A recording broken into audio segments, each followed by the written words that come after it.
Alors pour tous les frères qui n'ont pas réussi à me trouver sur Snapchat, etc., et tous ceux qui me disaient mais pourquoi tu ne les expliques pas sur TikTok? Regardez juste la story que j'ai fait sur Snapchat, elle fait plus de 20 minutes. D'accord? Sur TikTok, on est limité à 10 minutes. Mais bon, c'est pas grave. Du coup, ceux qui veulent plus de détails, je vous invite à aller sur Snapchat, mais je vais vous expliquer ici en résumé. D'accord? Alors, le travail que j'ai parlé, donc je vous ai dit, vous pouvez toucher 1500 euros. D'accord? Ça, on va dire, c'est la base. Et ce travail va vous permettre de faire vos prières à l'heure. Ce travail va vous permettre d'étudier, si vous voulez étudier par exemple votre religion, vous pouvez apprendre le Coran en entier normal avec ce travail. D'accord? Vous pouvez apprendre le Coran et plus même. Vous pouvez, si vous voulez faire des études à côté, par exemple à distance, c'est parfait. Si vous voulez monter des projets, si vous voulez, vous avez des business en ligne, bah, ce travail, il est parfait pour vous. Vous allez à ce travail, vous ramenez votre ordinateur avec vous, vous travaillez sur votre projet, vous rentrez, vous avez 1500 sûrs qui rentrent chaque mois, Inch'Allah. D'accord? D'ailleurs, moi, quand je travaillais dans ce métier-là, j'avais plein de personnes avec moi.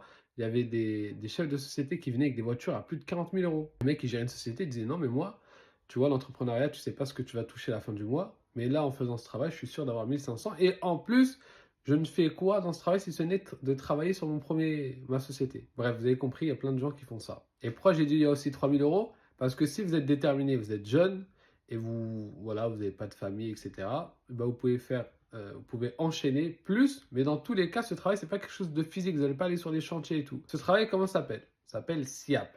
C'est quoi SIAP? C'est des gens qui sont beaucoup confondus avec une autre profession. Beaucoup pensent que c'est des pompiers. En fait, c'est pas des pompiers, ces gens-là que vous voyez. C'est des gens que vous voyez avec des hauts rouges, avec une bande là, etc., là, avec des bottes et tout. Vous croyez que c'est des pompiers pour la plupart. En fait, c'est des gens qui sont là dans un lieu pour que si jamais il y a un feu qui commence, d'accord, si jamais il y a un feu qui commence, c'est eux qui interviennent avant les pompiers. Donc, soit en gros ils interviennent et le fait est maîtrisable, soit ils appellent les pompiers et les pompiers viennent terminer. D'accord? Donc, c'est très simple. Et parfois, si vous êtes dans des lieux où il y a du public, mais ça, c'est pas tous les sites où il y a du public, et ben si jamais l'un d'entre eux s'évanouit ou quoi, bah, c'est vous qui allez venir généralement pour faire les premiers soins en attendant que les secours viennent. D'accord? Bon, ça, c'est de manière générale ce que vous allez faire. Mais moi, pour vous comprenez, hein, en 4 ans de travail dans ce domaine, je n'ai jamais eu de feu, je n'ai jamais eu de personne à secourir. D'accord? Dieu merci. Et la plupart des gens que je connais, c'est la même chose. Donc généralement, dans ce travail, tu vas travailler 12 à 13 jours par mois. Pourquoi? Parce que généralement, ce qu'on te propose, c'est des vacations de 12 heures. Ok? Des vacations de 12 heures. Soit tu as de nuit, soit tu as de jour, et tu as certaines sociétés qui font mixte, et ça, je vous déconseille vraiment, ne faites pas ça à votre corps. Soit vous prenez une habitude, et donc vous travaillez que de nuit, soit vous travaillez que de jour. D'accord? Moi, je travaillais que de nuit, et de nuit, c'est vraiment le travail le plus tranquille. C'est le travail le plus tranquille. Et généralement, c'est quoi? 19h, 7h. Donc ça, c'est pour les gens qui travaillent de nuit. Ou 7h, 19h. Après, tu as certains postes où tu peux faire du 8h et tout, mais ça, je vous déconseille. Vraiment, je vous déconseille. Puisque l'intérêt de faire 12 heures, c'est que tu travailles que 12 à 13 jours et tu as énormément de jours où tu ne travailles pas. Donc si tu travailles 12 jours, dis-toi que tu auras 18 jours où tu ne travailles pas dans le mois. Si tu fais 13 jours, tu auras 17. Et des fois, comment c'est ordonné, bah, ça te fait des vacances en fait, sans même que tu prennes des jours de congé. Je te donne un exemple. Tu travailles lundi, mardi, mercredi, donc tu as fait 3 jours, parce qu'en moyenne, tu vas faire 3 jours par semaine, parfois 4 jours. Regarde, tu fais lundi, mardi, mercredi, ça peut t'arriver. Et après, tu travailles pas quoi? Jeudi, vendredi, samedi, dimanche, lundi, mardi, mercredi, jeudi. Et après, tu peux travailler vendredi, samedi, dimanche. Donc, des fois, ça va t'arriver parce que chaque mois, ton programme, il change. D'accord? Ton emploi du temps. Et ben, imagine-toi, là, tu as 8 jours de vacances. Enfin, 8 jours de repos. Donc, tu vois, tu peux prendre ton petit billet Ryanair à 20 euros ou quoi, aller-retour, tu vas voir la famille au bled. Donc, tu as du temps. Tu as du temps. En plus du fait que quand tu vas travailler tes 12 jours, 13 jours, tu fais rien, tu vas faire, allez, une chose, c'est des rondes. Donc, par exemple, tu vas travailler 12 heures, tu vas faire 3 rondes. Si tu es avec un collègue avec toi, parce que des fois tu travailles à 2, tu n'es pas tout le temps tout seul, des fois tu travailles à 3, etc. Plus souvent que moi j'ai fait, c'était on était 2. Et j'ai fait pendant longtemps un. J'étais tout seul dans tout le bâtiment. Personne avec moi, tout seul. Donc, on te demande de faire 3 rondes. Bon, il y a des gens, je vais vous dire la réalité du terrain. Qu'est-ce qui se passe?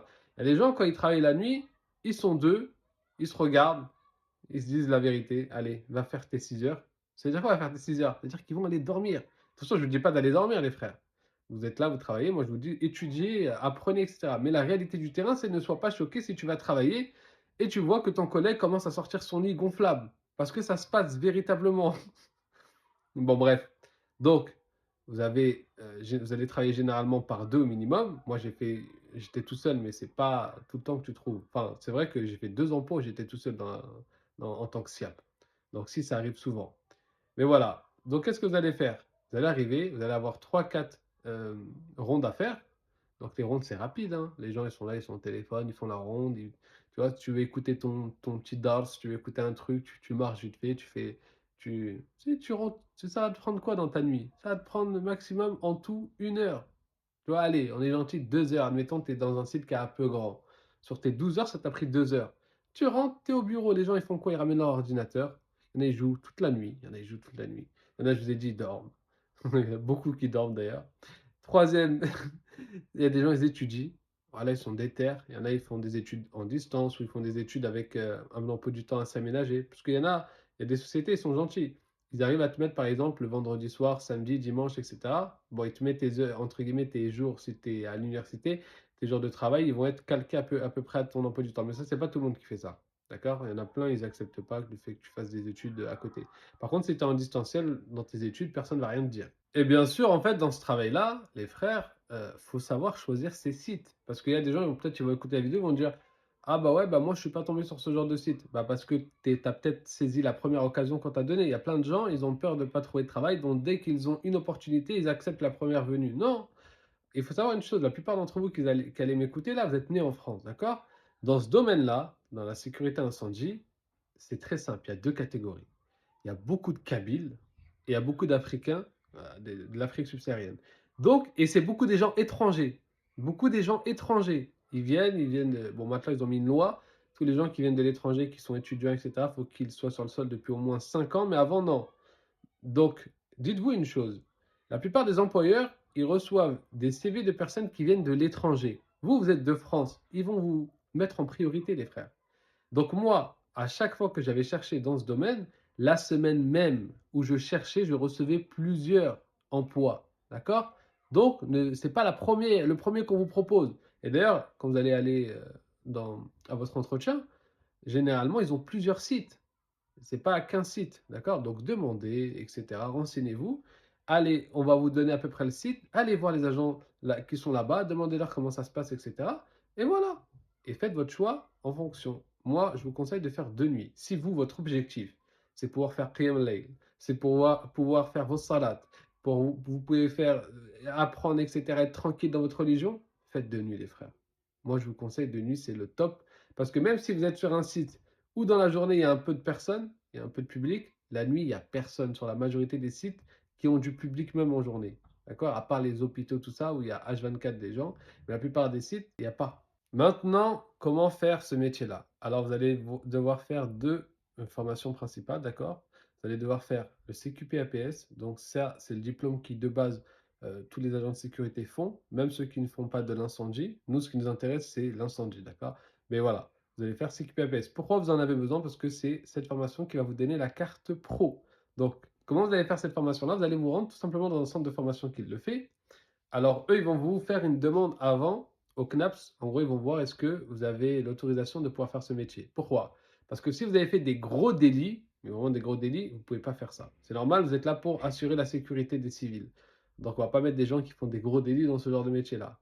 Et même si c'était ancien, c'est-à-dire c'était dans le passé, depuis vous êtes trop penché, entre guillemets, eh bien, vous pouvez faire une demande, il y a une procédure pour que justement ce soit effacé et que vous pouvez avoir cette autorisation.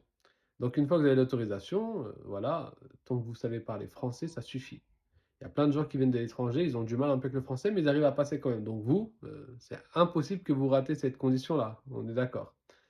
Puis, vous allez faire la formation de 2 semaines qui s'appelle SIAP 1. Pourquoi SIAP 1? Parce qu'en fait, on a 3 degrés. On a SIAP 1, donc c'est l'agent de sécurité en incendie. Et le deuxième, c'est le chef d'équipe. Et le troisième, bon, ça ne vous concerne pas, c'est pas intéressant. On perd un peu les avantages de la tranquillité, etc., parce qu'il y a beaucoup de responsabilités. Mais SIAP 1, du coup, ça va durer 2 semaines la formation. Et généralement, votre centre de formation va vous proposer de faire des SST avec. C'est une formation que vous avez besoin, sauveteur sécurité du travail. Bon, il me reste plus assez de temps. J'ai laissé de toute façon la story permanente sur mon truc Snap. Et vous voyez, c'est pour ça que je voulais pas faire ici. Et vous pouvez la consulter, regarder, je vais continuer à répondre aux questions des gens. et je vais les mettre dans la story permanente, comme ça constamment vous pourrez consulter, il y aura tout, Inch'Allah.